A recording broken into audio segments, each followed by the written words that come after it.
All right, I think we're live. What's up, guys? So this is the second episode of the Dillon Dejam live mentorship show. I'm just setting up the live stream on TikTok right now. Live YouTube Q and A. Live YouTube Q and A. Come hang. All right, hope you guys are doing well. I wanted to do this earlier, but I got super busy with school, and then I felt like it was important to kind of dedicate social media to a few other things, given what was going on with Black Lives Matter. And I just really wanted to take some time to allow myself to digest everything that's going on, and also just really make sure that I was thinking thoroughly about what's happening to Black people in the United States, and really think about ways I could use my platform to contribute to that. But yeah, we're back. I really want to make this a weekly thing because I just have so much fun hanging with you guys and answering questions. And now I just want to be more consistent with it. It's going to be a little tough once I get to my clerkships in person, which start at the end of June, but we'll see if I can make it work. My first rotation is OBGYN. So yeah, we'll see. We'll see how it goes if I could stay consistent. But we are live on Zoom, on YouTube. I'm gonna let the first person in. We're gonna go ahead and get started. Let's do it. All right.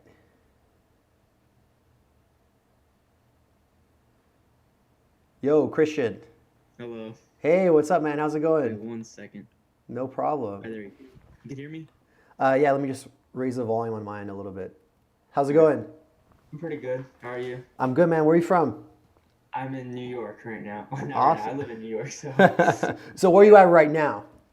New York, yeah. Okay, cool, man. How's it going? How's everything? Pretty good. Yeah. Cool. It's a little theater over there, so. Yeah, it's like 7 p.m. here right now. I'm in LA, Yeah. So yeah. 10. But so what can I answer for you, bud?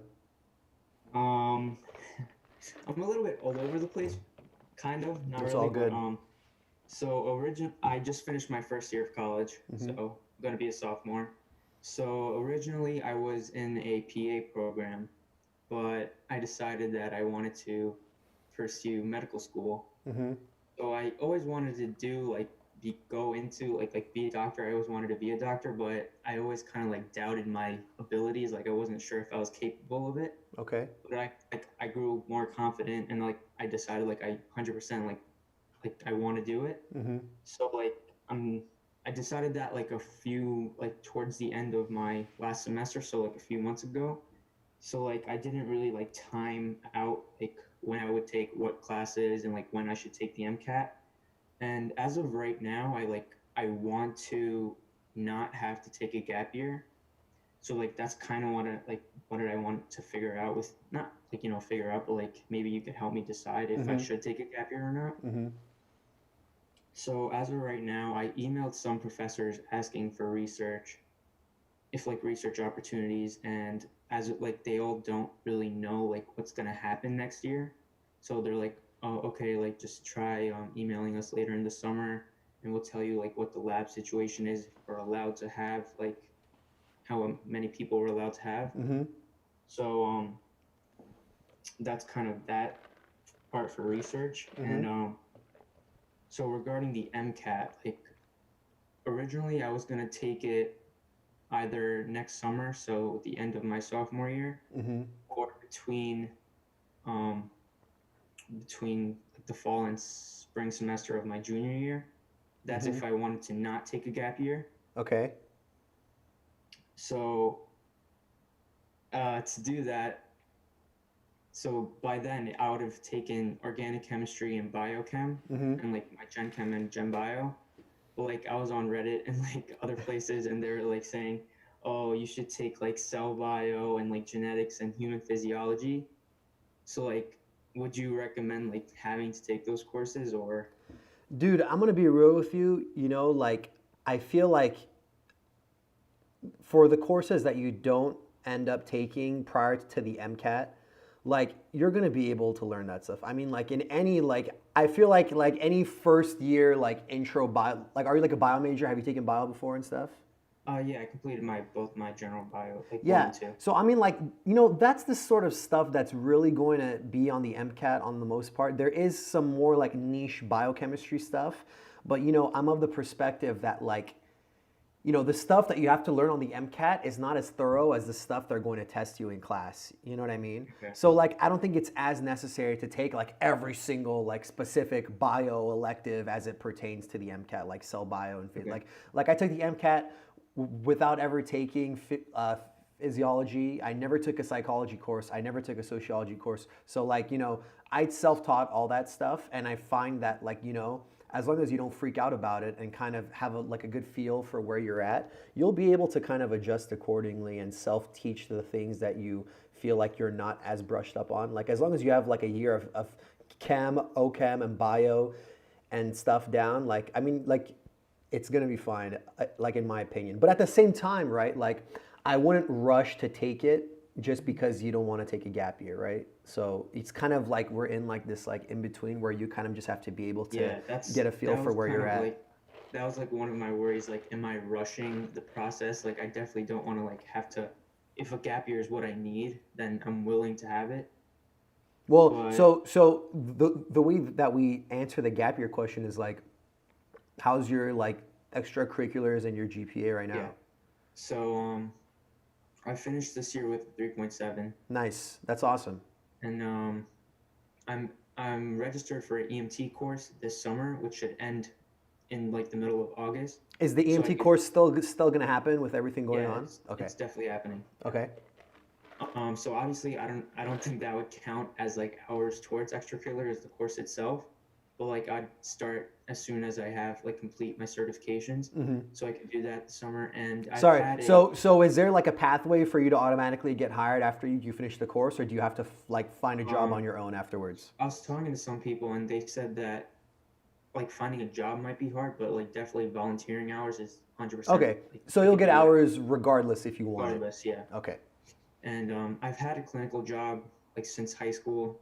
I haven't been going there obviously like right now because of the current situations. What's the job?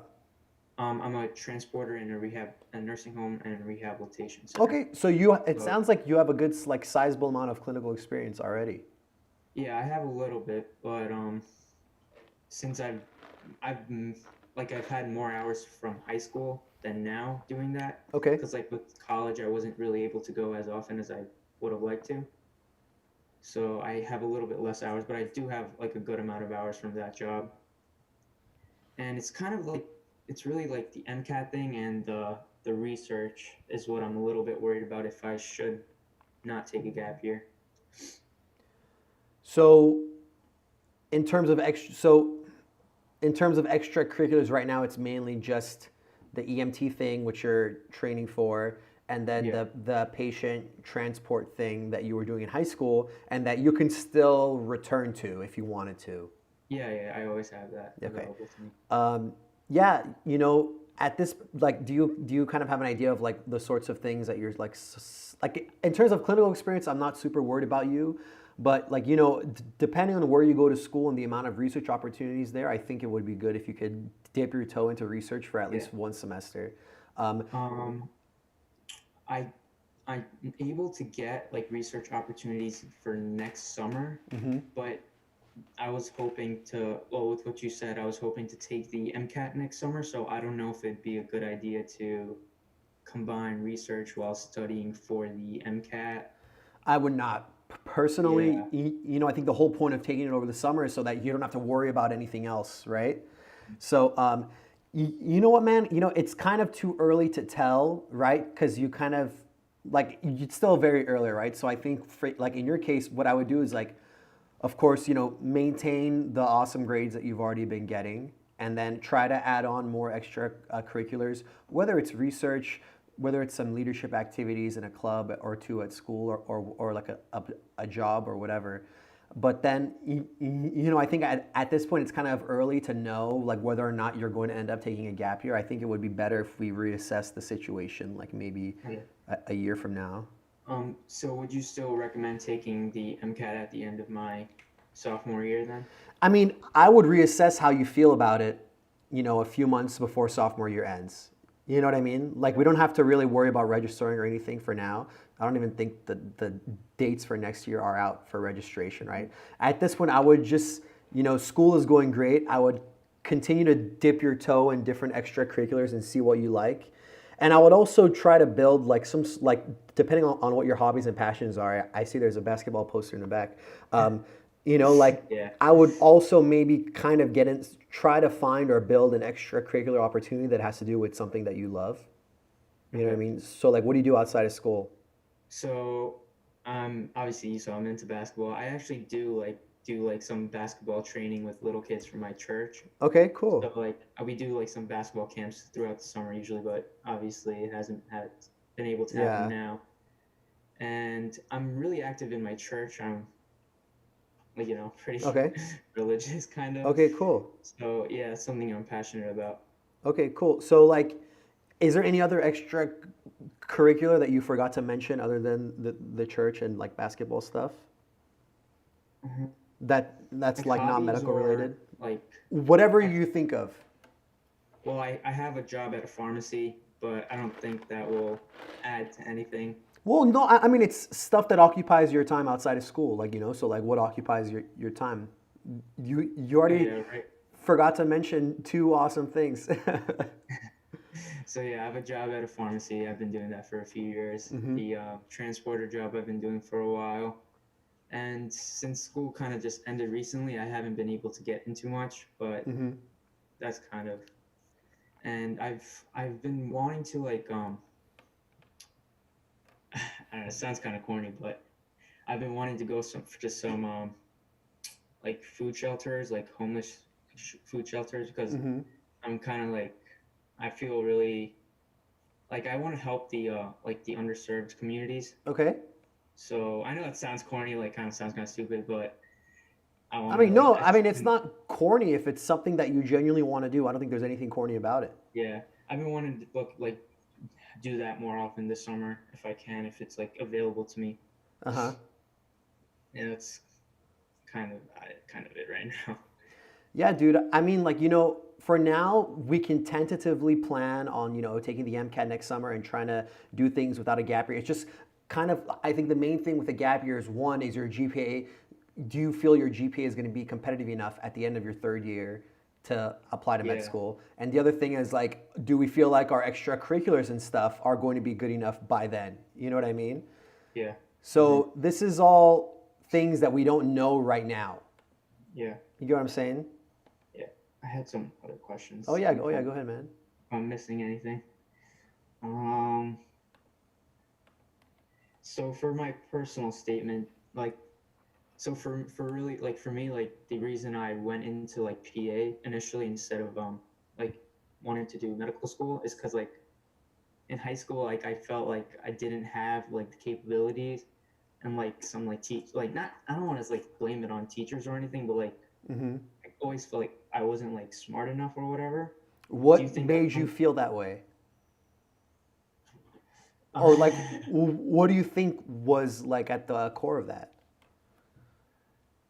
um, well, in middle school, like I had one kind of situation with like a couple teachers, and like how like one of my teachers would discuss like I was doing poorly. It was an English class. I was doing poorly in that class, Okay. and I did like really bad on like one of my tests, and like the English teacher went to like one of my other teachers and like talked about it to her, and then the other teacher came to me and spoke about it kind of like in a not like a humiliating way, but like I felt kind of like I was kind of like put down in a way. Mm-hmm.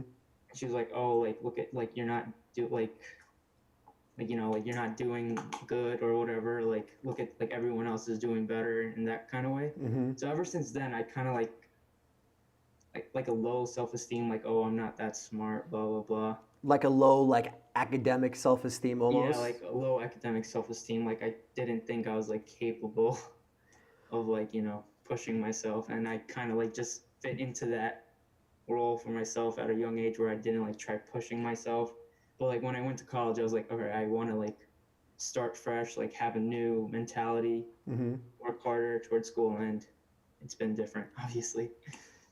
Well, first of all, thank you for sharing that. I'm sure it's not like a super easy thing to talk about. Yeah. I have a question. D- do you follow Sports Center on Instagram? Like specifically Sports Center? Yes. Like, no, I don't. So they made a post actually a few hours ago. I think it was like this morning, where they said, a bunch of the amazing basketball players that we know now coming out of high school, they weren't nationally ranked. They didn't have Yeah, 5-star ratings. I saw And your Steph yeah, Curry post. Yeah, and I just think, dude, that's like so fucking analogous to like yeah, a situation like this because that's how I felt too. I mean, and I'm with you on that. Specifically, English class. I hated English class yeah. for my I'm entire strong education too. career. I don't think I got a single A in an English class ever in my Hmm. life, right? And like, you know, it's just like that's like so long ago, and now the evidence is proving to you. I mean, you have a 3.7 at the end of your freshman year. I had less than a 3.0 at the end of my freshman year. Hmm. You're like leaps and bounds ahead of even where I was. You know what I Thank mean? you. And I Yeah, just feel like, now we have all this evidence that's pointing to, yo, I'm a good student. The evidence right now is like giving both of those teachers a middle finger. You know what I mean? yeah. And like, I don't know, man. You sound like a very well-intentioned, very respectful, nice dude, and you're clearly smart if you got a 3.7 at the end of your freshman year of college. You know how many people struggle in their freshman year of college adapting to a new environment, college classes? You know how many people get distracted, Hmm. and you conquered all of that. Yeah. You have what it takes. I'm telling you right Well, now. hopefully. Yeah. You have what it takes. You're literally involved in all these things. You're balancing all this, and you got a good GPA, and you're taking time out of your day to like reach out to people and ask them about how they can help you. And that's why we're on this Zoom call right now. You're literally doing everything right, bro. Thank you. You know what I I mean? hope so. I really hope so. So like, I want you to know that the evidence is all showing that you are going to make it. Okay. And I mean, dude, it's okay to transiently feel like, like it's going to be tough. And I mean, yeah, it's going to be tough at times, those nights like before an exam, like where you're worried, but you've already demonstrated that you're more than capable of handling that. I know it's just like cause like I was like originally in a like direct entry PA program, so it was like a really like hard decision to like, oh, okay, should I like change my major or not? Yeah. Like I was just really scared, like like if I'm gonna do this, I have to put like Bro, 110% and I effort mean into on it. that note, you had the confidence to Yeah. and the humility to say, "Yo, this is not what I want to do. We're going to switch it up." Hmm. And I'm sure that was tough. Yeah, it was a really hard decision to Did make. your did anyone in your life say anything about that? Like your parents, family, Um, friends? my my parents are also like really scared because like they know how difficult like this whole entire process is. Like they know it's just not like something you can half-ass and like expect to see results. Hmm. They know that you have to put in the work, so they're also like kind of scared with my decision, but they're supporting me. Bro, it's hard for people who don't put in the work. Yeah, That's what makes basically. so Yeah. that's why like I don't like this notion of like, oh, hard or easy or whatever. It's just work. It's work Okay. and taking the time to educate yourself about the process. And you're already doing both. Yeah. I promise you. It's dude, you're so good, man. I'm telling you. Thank you. I So appreciate it. I and really do. like I just think the best part is that you literally had this. It was like a direct entry PA thing, like where Yeah. like if you do and the bare minimum and like meet these standards, you're automatically gonna get into PA school. Yeah. Hmm. I mean, dude, it takes a lot of confidence and courage to realize that that's not what you want to do and to change your mind. Because that's a really Yeah. sweet gig too. I'm sure everyone who's like gonna watch this or is watching right now who's interested in PA is like, oh man, I wish I was in something like that. Yeah, I feel really fortunate to have the be at the position I am at. So I definitely don't take it for granted. Dude, you're so good, man. I'm telling you. Please, um, dude, Thank I you. forgot your like original question. How did we get on this tangent? Uh, Yeah, I don't even really know. I think it was Well, the good part is that, I just, man, I want you oh, to I think watch it was this like, later. should I include that in my personal statement? The fact that I felt the lack of motivation in high school. Maybe, Maybe. again, bro, it's so early to be thinking about stuff like that, like in your case, you know what I mean? Because who knows what other extra experiences you're going to like accrue in the next few years that may be even more formative on your desire to become a physician. You know what I mean? Yeah. You already had a strong enough hunch that okay, I wanted to go down the path towards med school more than PA school. Now it's time to kind of explore that, and you'll experience things that are either going to push you further down that path or maybe push you away. The only thing that we can do is hope that we try our best and really try to educate ourselves about it. You know what I mean? Okay. So I kind of want to ask like a general question, kind Yeah. of like, do you see like the students who are like getting into med school, like, is it common to take a gap year? Like, do you usually see that? Yeah, bro. I would say, like, off the top of my head, like doing like some mental math, I would say like about half of my classmates took at least one gap year. Took at least a gap year. Yeah, Okay. at least one. Okay. So like, I took so two that, personally. yeah, okay. All right. I'll just have to think about that and make a decision. Yeah, Yeah. what's the thought process behind the whole like gap year thing for you? It's really up to like when I feel comfortable taking the MCAT, Mm-hmm. because if I do take it next summer, then I would definitely apply without having to take a gap year. Mm-hmm. Like if I want to take those extra courses, then I would just take the MCAT later and eventually the MCAT later. And it's Okay. also a little bit of extracurricular stuff, like because of the current situations, like I won't be able to have as much like Yeah. hours for Yeah. this year. So Mm-hmm. like I don't know like if that's a good idea to like, because then if I don't get much this summer, and then Mm-hmm. if I study for the MCAT next summer, Mm-hmm. that's just like 2 whole summers that are kind of like, not as much opportunities as I could reach out to. Okay. Okay, I see. Yeah, no, I mean, like, as you mentioned, it's a really uncertain time right now, bro. Yeah. So, you're doing your due diligence to like educate yourself, and you're Mm-hmm. you're like trying to plan ahead, and that's awesome. But yeah, I think as long as you afford yourself the flexibility, and not just really Okay. stick to like one concrete plan, because inevitably stuff like coronavirus may happen again. Not this exact thing, Yeah. but a similar scenario. So something may happen that would not let you take the MCAT next summer, and then we're just gonna have to readjust. You know what I mean? Okay. And what was I gonna ask? Sorry, I keep forgetting. No, bro, Before you're this, good, man. before we even got onto the Zoom call, I was like, okay, I have so many questions, this, that, and then when I try writing it down, it's just like, boom, like I forgot where everything goes. No, dude, it's Um, all good, man. It's all yeah, I good. totally forgot. Yeah, never mind. I totally forgot what I was gonna ask you. Oh, dude. I think I'm Well, good for now then. well, you know how to contact me, I think. So if Mhm. anything else Yeah, comes up, you know what to do. I Okay, really appreciate your help for everyone. It's a really dude. good thing you're doing. Oh man. Well, I enjoyed a lot. And it's fun to be able to do it in like a more systematic way that allows me to not only connect with people but also put out some content for the general public that I hope is helpful. So Am I holding anyone back? Like, no, are bro, people in you're the good, waiting room? man. You're all Are people good. like? There's no one's waiting, right? I mean, yeah, but Oh, okay. No, then if you got all your I'll go questions then. answered, then we're Yeah, I good. think I'm good for now then. All All right. right, bro. Thank you. I'll see you later, man. All right. You too. Stay in touch. Thank you again. Uh huh. Cool. That was awesome, man. Like we all like this happens so often. Like we have like that one like academic experience that we think about all the time. And maybe it's like a teacher in this case, maybe it's like us wanting to give up because we felt like we weren't good enough. That happened to me.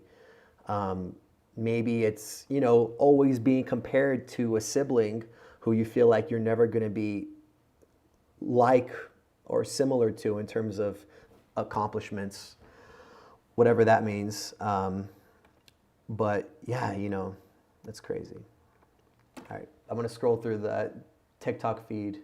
Quick, let's see. Who are you talking to? I love my Gab here. Having trouble finding the stream on YouTube. Is the stream on YouTube working? Let's see. Check this. Analytics, stream health. It says we're live. Hi, famous. Left me on red. Ah, that's fine. All right, let's let the next person in. Let's continue.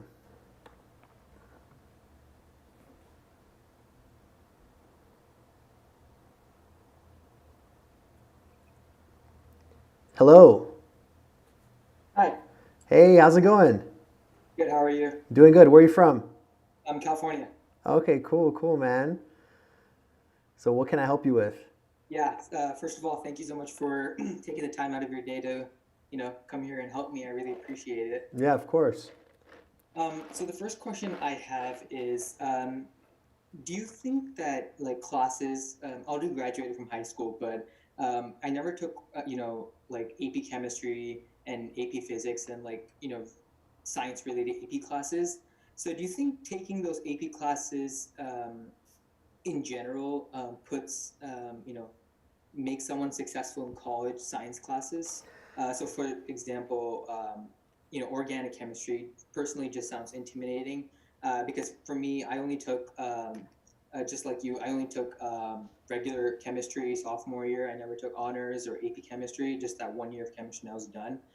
So in college, when I'm, for a lot of medical schools, 1 year of organic chemistry is recommended, but also required in most of the colleges, medical colleges. So, do you think that, these AP classes are necessary for these science classes? I mean, dude, I think you kind of answered the question in your question. Like, that I was able to get by with, I never took AP Chem, I never took AP Physics. I took AP Bio, and that helped with Bio for like a week. The thing is, the AP level stuff, even though it's AP, you're still only barely scratching the surface. You know what I mean? And yeah, the people who took AP Chem, they probably had it easy for maybe the first week or two of chemistry class, but beyond that, it's all new stuff. And then also it's I feel like in asking this question in your case, since you mentioned that you already graduated high school, the opportunity to take those classes has passed. That ship has sailed. So I feel in the fact that we're even asking that question in the first place, I feel like we're already going down the path of worrying about things that are out of our control. Does that make sense? Yeah. I think that kind of led into my next question, basically because there's this kind of stigma just in the U.S. in general that we're taught that AP classes kind of they mimic how college classes are, and they kind of determine the kind of level of difficulty, or that's what at least my teacher said.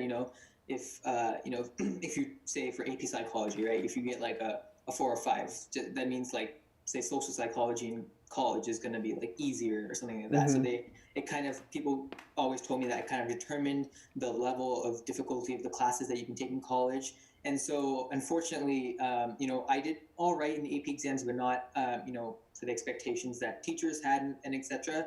So I feel even right now, I don't have that much confidence in myself in taking just general chemistry or biology, because I feel because I didn't do so well in these AP classes, or sorry, the AP exams, I feel I'm not going to be as successful in these college classes. I noticed, there's some sports stuff in the background, so I'll use a sports analogy, right? What you're doing is comparing pee-wee football with not the NFL, but let's say college football. You know what I mean? There are people who are horrible athletes early on in their lives, and who are now some of the best athletes in the world. Of course there are some people who were born in the pool and who are amazing swimmers, or who are just stellar athletes ever since the beginning. But I think I'm kind of like you, where I was maybe slightly above average student in high school. You know what I mean?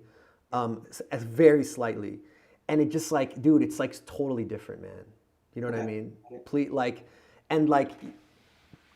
it's good you're asking this because it shows that you have like self-awareness about like where you're at like with your confidence. And it's just like one of those things where like we haven't even started yet. You know, Yeah. like for example, like in my case, I feel like once I figured out like my routine in college, what made it easier was realizing how much free time I had. It's not like Yeah. we're in high school where you're in class like 8 Yeah. p.m. 8 a.m. to 3 p.m. every single day. You're in like lectures maybe 2 to 3 hours a day, depending on your schedule, and then you're chilling. You know, there's so much free time, dude. And especially if you go to like a school that works on the semester system, where you literally have like weeks on weeks to study for exams, like it's gonna be fine, man. And I think you're going to find that it's gonna go way better than you think, and it's gonna be a lot of fun too. Got it. And so, in your previous, I think last week's Zoom session, when you were talking to the student from MSU, you said that you mentioned that your first year of freshman year you had a below or 3.0 or something like that, and then the following year, sophomore junior year, you started acing your classes. So if you don't mind me asking, what kind of changed for you between freshman and all the other years? Was it like better note taking habits, or better studying habits, or like what was it? You know, I don't think it was anything like mechanistic like that. Yeah. It's a combination of motivation and confidence. You know what I mean? And I would say those are basically two sides of the same coin, right? Like when you're motivated, it's much easier to be like confident, and vice versa. And I got rid of self-doubt. And what helped a lot was that, like, if you know that story, I took that chemistry class in between my first and my second year over the summer, and I aced it. And that was like the first time where I felt like I put in like a decent amount of work, and I saw the fruits of my labor. Yeah. You know what I mean? And so I feel like, we really need to figure out what those small wins are going to be for us that really provide us with that hard evidence that, like we are capable of doing this. You know what I mean? Yeah. And like those small wins look like different things for different people and happen at different times for different people. For some people, it's doing really well on the SAT in high school. For other people, it's like me. I finally decided to actually sit down and study after I conquered a little bit of my self-doubt. And for some people, they don't even figure it out until they graduate college. And they pursue some sort of experience or extra degree, and they like a master's thesis in a master's program, and that's when they feel like they truly have that academic confidence. And it's just like one of those things where it's going to happen. We just have to be aware, and I feel like you have a really good sense of self-awareness. So it wasn't a mechanistic thing. It was more like I conquered that self-doubt a little bit, and that allowed me to be a little bit more motivated with studying. And then after I studied and I did well, I was like, oh, so this is what it's like. You know what I mean? So yeah. Got it. And so my next question is, this is towards at the end of your college when you were applying to medical schools and you're writing your personal essays. Even high school students, I know people that spend like north of like, $2,000, $3,000 to find like a essay feedback giver or whatever. And did you personally do that, or did you proofread and give it to your professor or someone that could just Yeah, no, I never spent any money on like any like sort of admissions counseling or anything like that, or like essay reading or anything. The way I went about it is that I identified like 2 to 3 people whose perspectives I really valued and who I felt like were in sort of the same headspace or frequency as me when it comes to what we feel is important in a personal statement, right? So one of those people was a professor at the medical school who I worked very closely with for it ended up being almost 2 years TAing a medical school class with her. And, I could just tell that the feedback that she was giving me was very like exactly the sort of feedback I was looking for based on the story I was like trying to tell. We also had very similar interests in terms of like the more like I don't want to say sensitive, but the more like, you know, the compassion and empathy in medicine and stuff.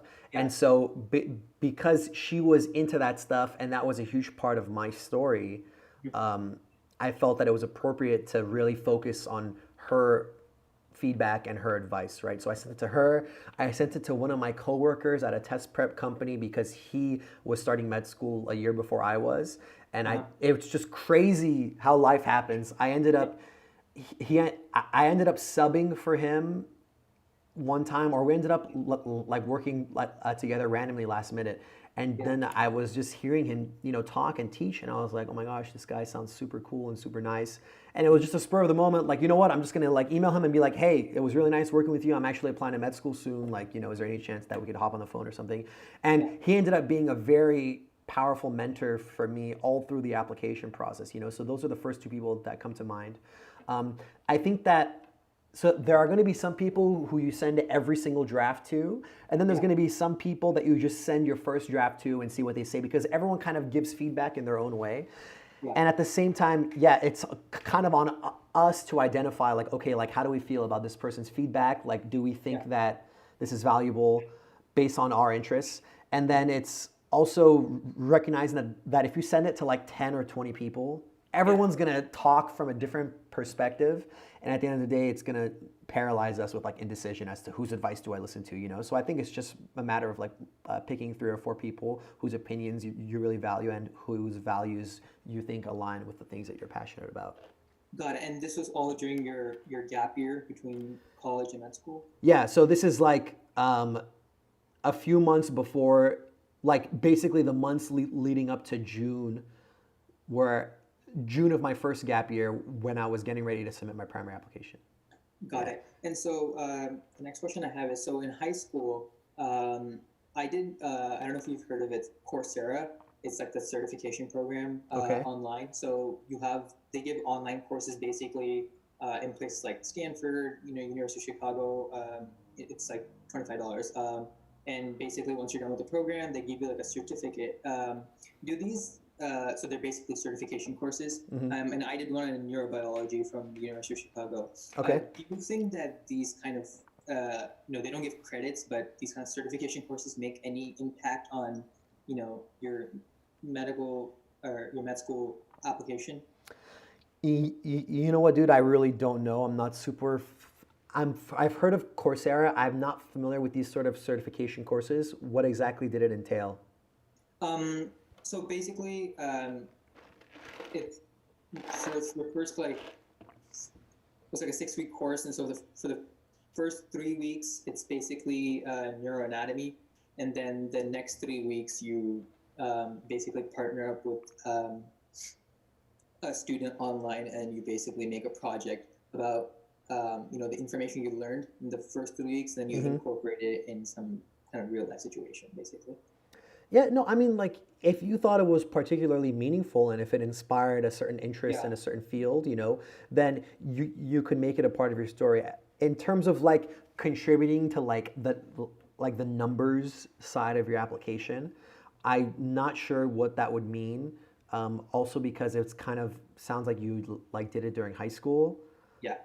So if you really want a good answer, I would probably call up a few admissions offices and see what they have to say about it, because I really don't know. And then, sorry, I have a lot more questions left. Not too much though.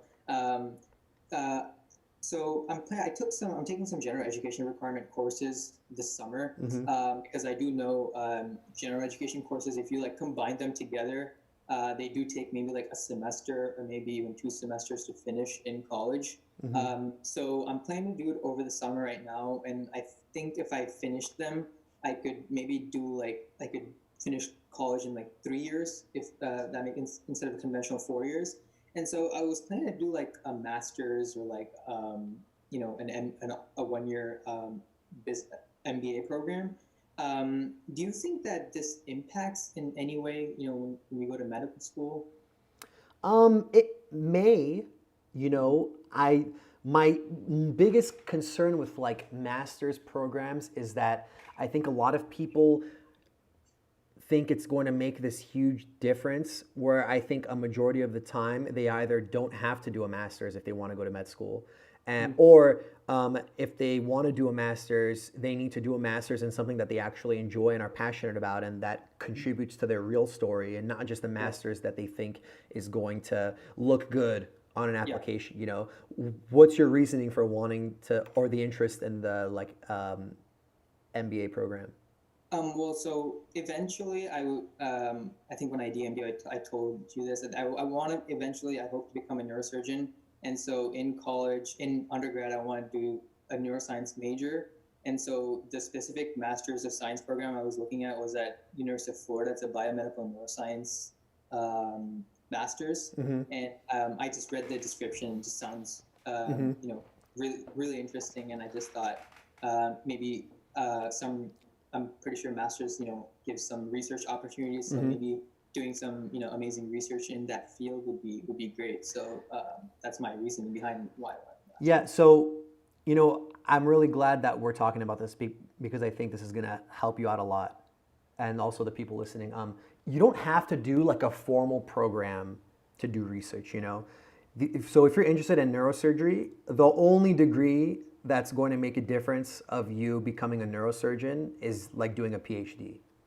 So neurosurgery is I've worked with a neurosurgeon very closely in the past. And neurosurgery is a very research heavy field, and it's also a very small field, right? So, you know, if that's your plan, I think you would be able to save money and have a more helpful and meaningful experience if you found a neurosurgeon to do research with, not as a part of a program, but kind of sort of, I want to use the term like an apprenticeship almost, where like you're literally like doing hella research with that neurosurgeon and racking up publications, because, you know, neurosurgery is one of those things where it's a small field and research really, really matters. And I think that doing a master's where you're kind of distracted with classes, but also doing research and also dropping money for it, and like money on housing and stuff, is not as fruitful as just putting all your eggs in like, yo, I'm gonna do research with this neurosurgeon, and I'm gonna bust my butt, and I'm gonna work super hard. Like, that's exactly the way I would go about it if you're interested in neurosurgery. So I would just avoid the masters, and then just find a neurosurgeon somewhere in the country where you could, like, you know, you like email them or reach out to them or whatever and say like, yo, like, this is who I am. This is why I'm interested in neurosurgery. I'm willing to work dozens of hours, like 60, 70, 80 hours a week doing research with you. And this is what I've done so far. So you can see from the evidence of everything I've done up until this point that I do have the work ethic and I do have what it takes. And I promise you, you're going to get a lot of positive responses, and you're going to find one person to do a bunch of research with, and they're going to end up being a really important mentor for you. And that, like, if you're thinking about neurosurgery, that's the way I would navigate it 100%. And you could even start the neurosurgery research in college. Have you decided where you're going to college? No, not yet. Okay, so like, you know, even if you haven't decided, depending, where are you from? You're in California? Where? San Francisco. Okay, so if I were you, I would hit up every neurosurgeon at UCSF and be like, yo, this is where I'm at. This is who I am. Like, you know, I would love the opportunity to hop on the phone with you or hop on a Zoom call with you and talk to you for like 10 or 15 minutes. The same thing that you did with me, right? Yeah. Do that with them. And are you going to community college or university first? University. Okay, so like, you know, if you're going to stay in the area, then I would just find someone to work with now. I feel like you would get more out of doing that than anything else at this point if you're interested in neurosurgery, because that's going to help you for med school and then help you when it comes to matching for residency, because you already have met this neurosurgeon and developed a good relationship with them. Does that make sense? Got it. And then so when you were at UCI, did you, you know, work like part-time or full-time? Because personally, when I'm, I think, a junior, my brother will be a freshman, so my parents would have to cover 2 costs at the same time, which is going to be pretty expensive. So, you know, just to help them out is, you know, I have plans on maybe working part-time or full-time, depending on, you know, what I do. But did you do that personally? I mean, did you find time with, you know, all of the research you did and, you know, classes that you took? Yeah, so my sophomore year, I got a part-time job at Jamba Juice for like 2 or 3 months because actually one of my fraternity brothers was the manager and he was just saying like, yo, if you guys want a job, we're hiring a Jamba Juice. I was like, okay, cool. Like, let's do it. I did that for 3 months and, you know, I felt like one of the reasons why I quit was because I just felt like, yo, like I could be doing research with the time I'm dumping into this, you know? And that's actually what happened. I ended up quitting and like a few months later, I found a research opportunity. And, you know, I feel like it's one thing to have to work while you're in school. It's another thing to just do it because the job is something that you enjoy or that you want to end up putting on your application. I also worked in my senior year of college as a resident advisor. It's basically like the person who like lives in the dorms with like the new students and is like kind of like a mentor and role model in the dorms. So, but that didn't really feel like a job. You know what I mean? It's not like a typical job. Like when someone asks you like, oh, like you know, like what's your job experience? So, I would just reassess the situation going into junior year, and maybe you can find a job that is like a medical job. You know, like I would definitely try and find something medical or healthcare related so that you can put it on your application, like being a scribe or something. And also, like when it comes to jobs, I think what's important is finding one that's flexible. Yeah. You know, because so many jobs are like rigid and like they're not going to give you the like day or two off like before an exam to study and like you know like. So I think as long as you keep in mind that flexibility is important and that you want it to ideally be something that you're passionate about or something that is relevant to medicine, that's the way I would go about it. Got it. So regarding the MCAT, do you do you recommend so if I say fall 2020, if I take say just general chemistry, do you recommend that I also go over the chemistry portion of the MCAT like simultaneously doing it? So say I take physics, doing the physics part of the MCAT, or do you think once I finish all my classes at college, then you know sit down and just study for the MCAT? Yeah, so basically, like you're asking, like if I wanted to overlap my MCAT studying with my college classes, what do I do? In this case, I would definitely recommend using if you've gone through my stuff, which it sounds like you have, I would use Anki 100%. So you can go on Reddit and find a pre-made Anki flashcard deck and do the chemistry cards as you go through your chemistry classes, do the bio cards as you go through your bio classes. And then the kicker is that even when those classes are over, you're still going to be reviewing those cards. You know what I mean? So that's the exact way I would go about it if I had to start college all over again. I would absolutely do that. And that's what most medical students do when it comes to studying for their board exams. They will use a pre-made Anki deck like this for the USMLE and then study for the USMLE alongside their school stuff. So, Got it. I only have a few more questions left. So regarding the extracurriculars, I know in high school, in my high school, again, a lot of students told me, or it was just a thing in high school where if you wanted to apply for a bio major, you do like, you know, science related extracurriculars. I personally didn't do that, but does that change for medical school? Like, do medical schools tend to look for science related extracurriculars like say research and shadowing, or can it be like all over the board?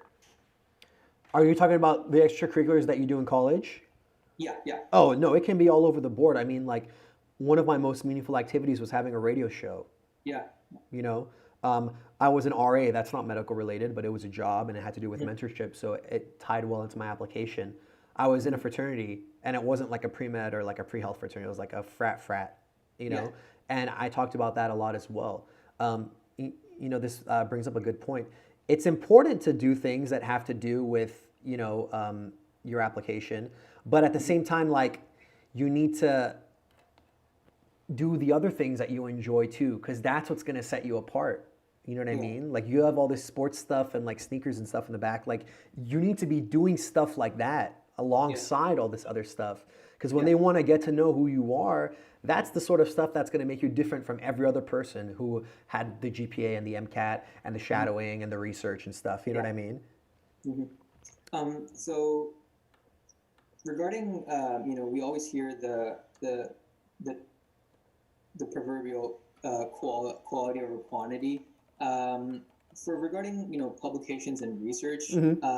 I in undergrad I want to do kind of neuroscience related, as you said, neuroscience related research, and eventually if I do get an opportunity, maybe publish something.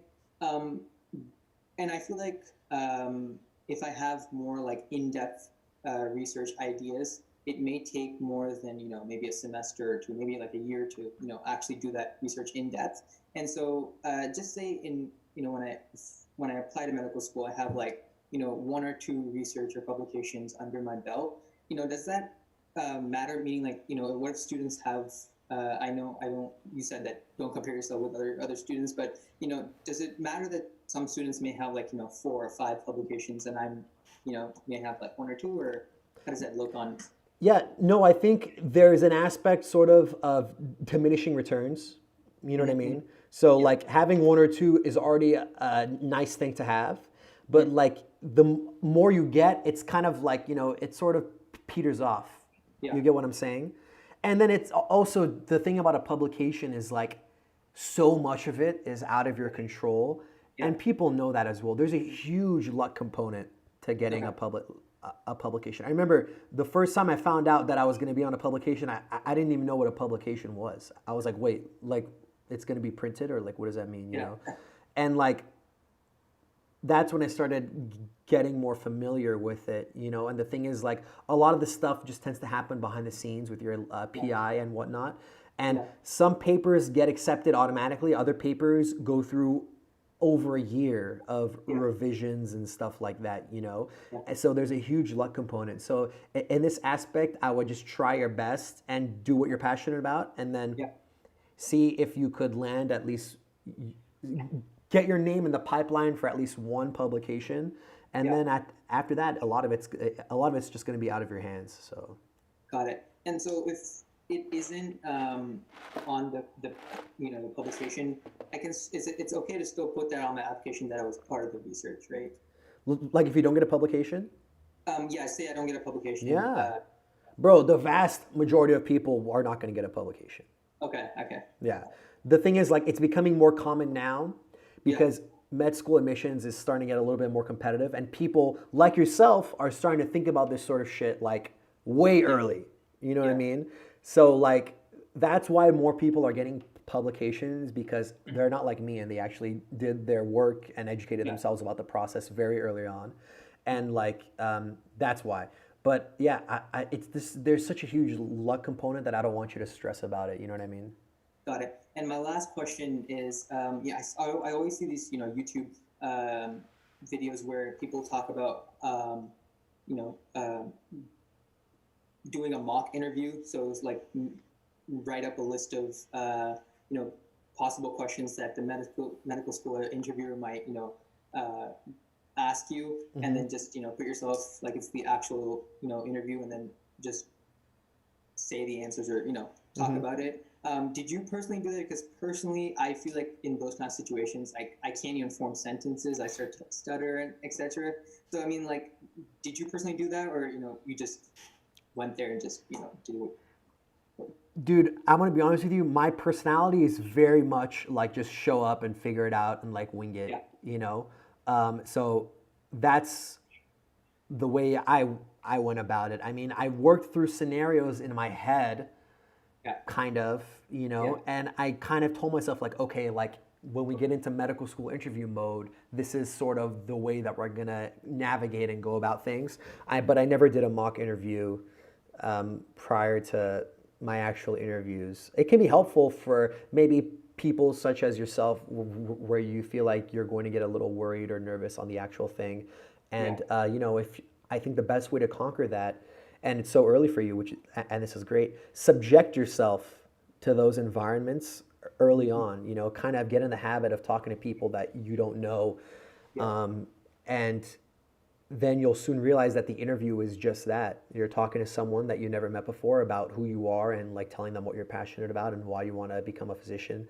And it's going to become more and more natural as you go about it.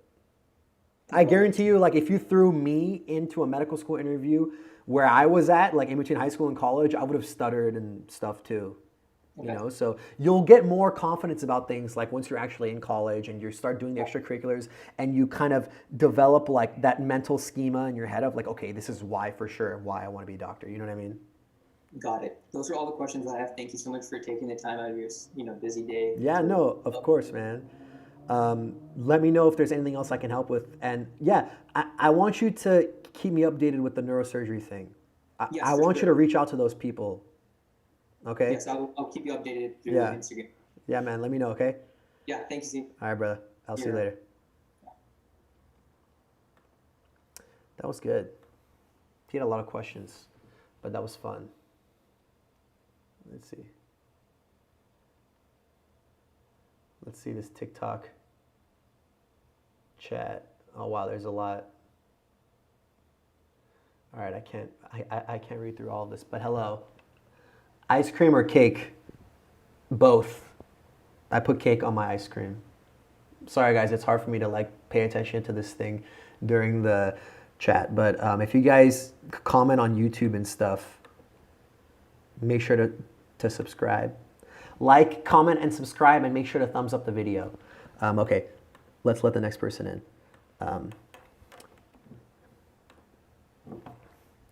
Oh, you know what? I need to restart the Zoom.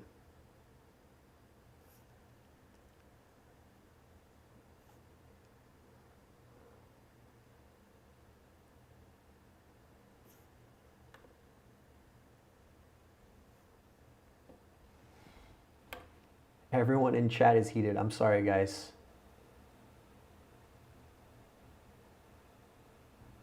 If you guys want to be on Zoom with me, slide on my Instagram DMs. Why couldn't toilet paper run down the hill, bro? And the call. Running out of time. Oh. All right. We may have to. I can't hear you. I'm going to send you another link on Instagram because this meeting is running out of time. Is that cool? Like, can you just give me a yes or no? Or type in the chat? I don't know why I can't hear you. What's going on? Comments flaming you right now.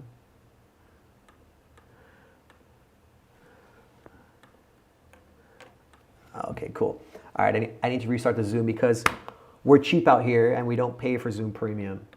So we're gonna restart the Zoom right now. New meeting. Why can't I make a new meeting? What's going on? Oh, there we go. Boom. Okay, we're back. We're back. We're back. We're back. Am I back? Yes, I'm back. Okay, cool. Let's invite them again. Copy invitation.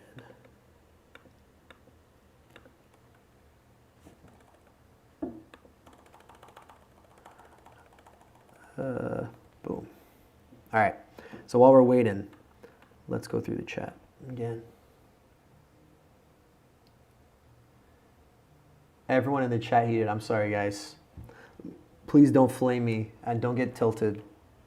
I'm trying to use gamer lingo.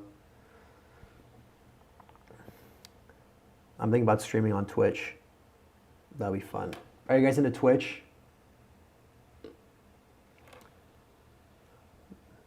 See. How did you get a scholarship? May you please answer. You should watch my YouTube video. Getting a 4 on AP Lang was the best thing I did for myself. Dude, I hated that class so much. That class was hard. AP Lang, wow. Oh, there we go. We got through everything. That's cool. You play console or PC? I'm usually a console gamer, but I got Valorant for PC, so that's been fun. Are you live on YouTube? Yes, I am. Is it not working? I have a feeling it's not working because someone mentioned earlier it's not working. What's up? What's up on YouTube?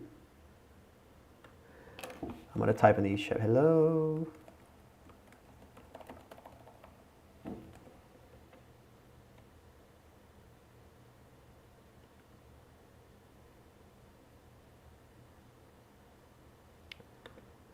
Let's see.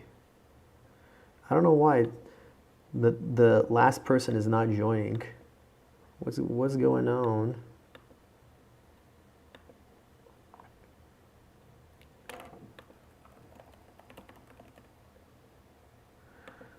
All right, we'll give it a few more minutes. It's not on YouTube. What's going on? Sorry, I failed you guys. It should be Pre-Med Pre-Health Q&A episode 2. Are you in med school or resident? I'm in med school. I don't know why the YouTube thing is not working. That's so weird. I'll figure it out. It worked last time. Is it private? Private. Unless live replay. Stream URL. Live. All right, let's see if the person joined. Oh, they're here. Okay, cool.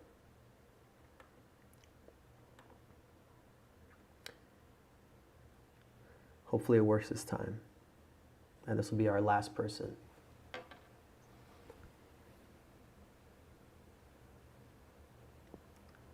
Hello. Hello. How's it going? I'm sorry for all the mix-up. If you have a Zoom free account, the meeting ends after 40 minutes, and I didn't want it to shut off on us in the middle of our chat. Oh, no worries. That's okay. Can you hear me fine? Yes, I can. What's up? Hey. Well, where are you from? Thank you. I'm from Colorado. Oh, cool. Where at? Denver. Okay, cool. Awesome. What can I answer for you? So I don't really have the highest GPA, and I was just wondering, like, do you prefer like a postdoc or like a master's program, and if what kind of master's program to increase your GPA for med school? Yeah, so I'm gonna need a little bit more information. Like, did you already graduate or are you still in school? So I graduated from undergrad last year. Okay, so class of 2019. And what's your GPA? It was a 3.0. Okay. And have you taken the MCAT yet? I haven't. I'm still studying for it, so Okay. I'm hoping to take it in September is my hope. Yeah. So in this case, so did you already take your medical school prerequisite classes? Yeah, I did. Okay. So in this case, yeah, you're kind of in that territory where you could either do a post-bac or a master's. You know, I think you have to, first of all, really try to find a program that's going to give you some sort of guarantee, right? Like there's masters and post-bac programs that when you do them and if you do well enough, they'll guarantee you acceptance into that medical school, right? And these are called specialized master's programs, and you can find a list online. Like, for example, there's one at Eastern Virginia Medical School. I think there's one at a few other schools. I don't want to mention a school that I don't know for sure if they have one. But I know EVMS has one, and there's several programs across the nation.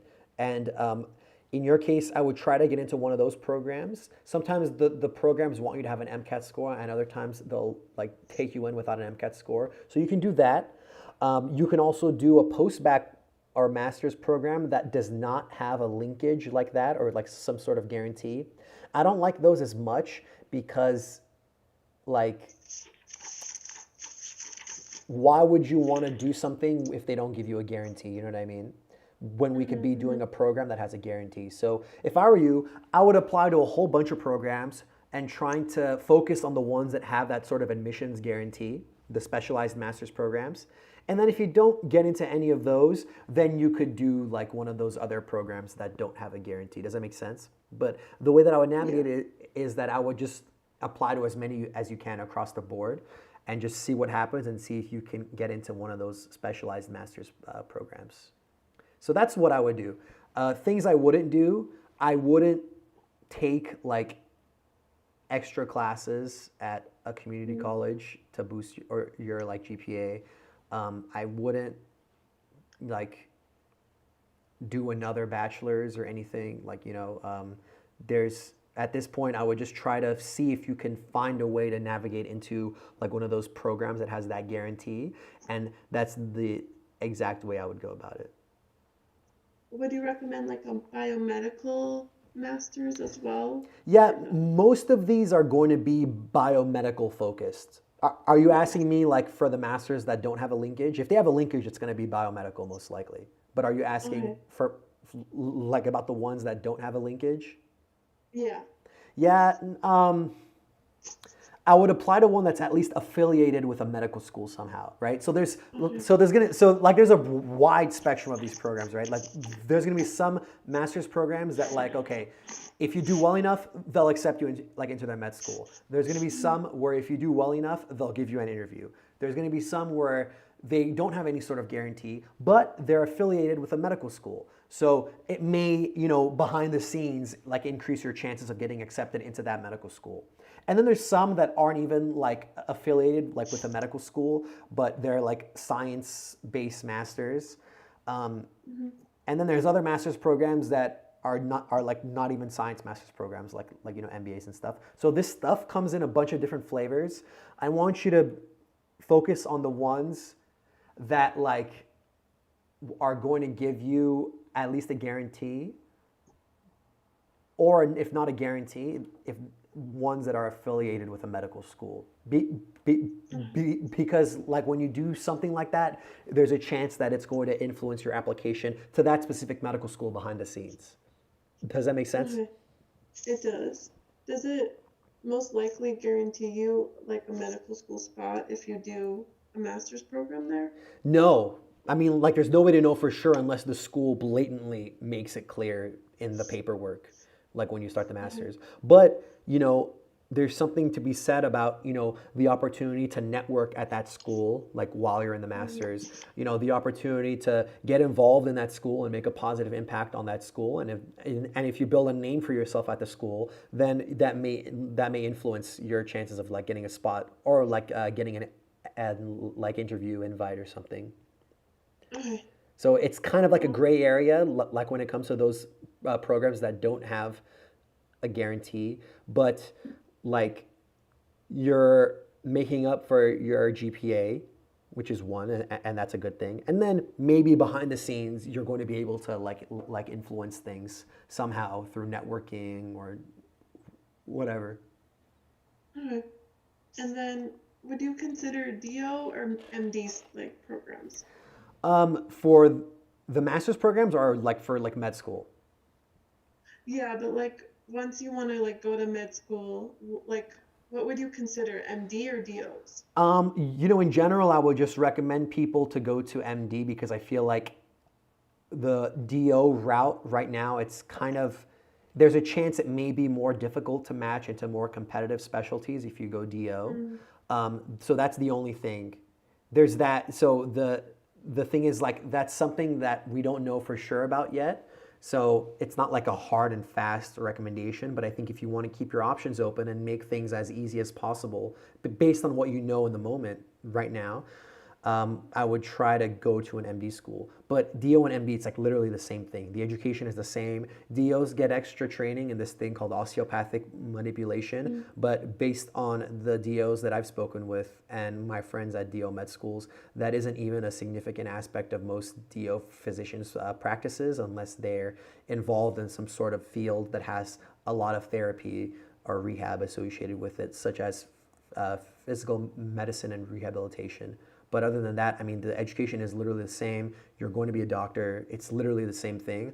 But like when it comes to matching for residency or like, other things later down the line, there is a possibility that it may make things a little bit more difficult. So if you have the opportunity to go to an MD school, I would try to do that. But if you don't care about doing a competitive field, then it doesn't really matter. But the thing is, like, you may not even know that you want to do a competitive field until you get to med school. And by that point, the DO or MD decision has already been made. So I like to be from the perspective of like, okay, like let's try to maintain as many doors open as possible. And I feel like MD is going to be the decision that's going to lead that way. Why is that? Do you know why? Well, so residency programs used to explicitly be open to either DO or MD students, right? So before, they had residency programs that were specifically only available to DO students, right? However, now there was a residency program merger, and now MD students are also capable of applying to programs that were formerly DO only, right? So the hunch right now is that this is probably going to make things a little bit more difficult for DO students, especially if they're interested in a competitive specialty like, I don't know, neurosurgery, ophthalmology, plastic surgery, etc. But that doesn't mean that it's impossible, right? It just may make things a little bit more difficult, you know? And I'd rather have you go down the path that is less likely to make things more difficult, and that's the MD route right now. You know, but things may change. That's just based on my understanding of the current state of the situation. And so I work in like a very specialized clinic. So I work in retina. Is that okay, or do they want like you to work in a field that you think you might be in the future? No, so for the purposes of medical school applications, Yeah. no, you can do whatever you want. I mean, they don't expect someone who hasn't even started medical school yet to have any idea of what field they want to go into. I mean, I still am not 100% sure what field I want to go into, and I'm in my third year of med school, you know? So I think there's something to be said about doing stuff that has to do with a field that you have a personal interest or passion in. For example, one of my friends, he has, you know, a family history of various like eye disorders, like age-related macular degeneration. So he did a lot of ophthalmology research. He did a lot of ophthalmology shadowing. He did a lot. So that was like one of his themes, but that's because he has a personal tie-in. You know what I mean? And so if you have like one of those, I think it can help. But like, I wouldn't like force yourself to figure out what you want to do right now for the sake of your medical school applications. Does that make sense? And for like volunteering and stuff like that, do they suspect you to do like everything, like be president of this and do like all kinds of volunteering kind of thing? You know, you can check off that box in whatever way you think is going to be most meaningful to you. You know what I mean? So I would just do what you're passionate about. Find a way to serve a community in a method that is of personal interest to you, and then get super into it. I mean, I think depth is key here, right? Like you don't have to volunteer and serve a whole bunch of different communities. I think it's better if you could kind of pick one or two experiences and go super deep as opposed to doing a whole bunch of other things and not go as far. Does that make sense? Yeah, it does. Yeah. And then how would you recommend studying for the MCAT? Because I'm just having lots of trouble with that right now. Have you checked out the MCAT study guide in the website link in my bio?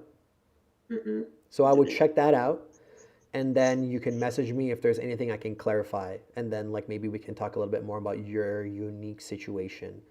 But yeah, that contains all my general recommendations. It's like 2 pages. So yeah, I would read that and then hit me up, and we'll see if there's anything I can clarify for you. Okay. And do you think someone with my GPA could still make it into med school? Yeah, of course. There's always a way, right? You know, it may take a little longer, you know, and it may not look the same as like other people's route to medical school, but there's always a way. And a lot of people, and I'm really glad that you asked that, because, you know, we're never too late or too like in too deep to not be able to get into med school, right? It's just that we may have to get creative with the strategy, and it may take us more time, but you're going to be able to find a way, I promise you. You know, people come from so many different backgrounds, and like, you know, everyone's story is different. Some people didn't even know that they wanted to be a doctor until like 3 or 4 years after college, you know? So there's always going to be a way. We just have to get creative about the strategy and just realize that it may take a little bit more time. Okay. And like, so my friend, she's taking like microbiology. She also graduated and taking these extra science classes. Do you recommend taking these extra science classes as well, or retaking classes? I don't, right? So that's why I'm not a huge fan of like taking extra classes unless you absolutely have to, because like let's say you sign up for microbiology at a local community college, right? And let's say like you try your hardest, you study your hardest, but you end up getting a B. You know, you're just getting into a deeper hole with the GPA. You know, I'd rather save your effort and your money and go do a program where you have a chance at getting a guaranteed admissions into a medical school. You know what I mean? Or do a program where you're somewhat affiliated with a medical school and it may help you behind the scenes. You know what I mean? So yeah, I would and I also would not take extra classes just for the sake of like wanting to help you for the MCAT. You know, so yeah. How about, do you recommend taking like a language medical course, like If that's something Spanish? if that interests you, yeah. But again, I wouldn't do it for the sake of the application. You know what I mean? Like you have to, like if you have a personal interest in a language like Spanish, then yeah, you can do it. But like, I don't want you to do it at the expense of your GPA, just because you want to look good on applications. You know what I mean? No, I understand. I think that's it for now. Okay, Right. cool. So you go and check out that MCAT study guide, and then let me know if there's anything I can clarify. And then, yeah, let me know what happens with your like MCAT studying. Thank you so much for this. Yeah, of course. It's no appreciate it. problem. Yeah. I'll see you later, okay? Yeah, bye. Bye.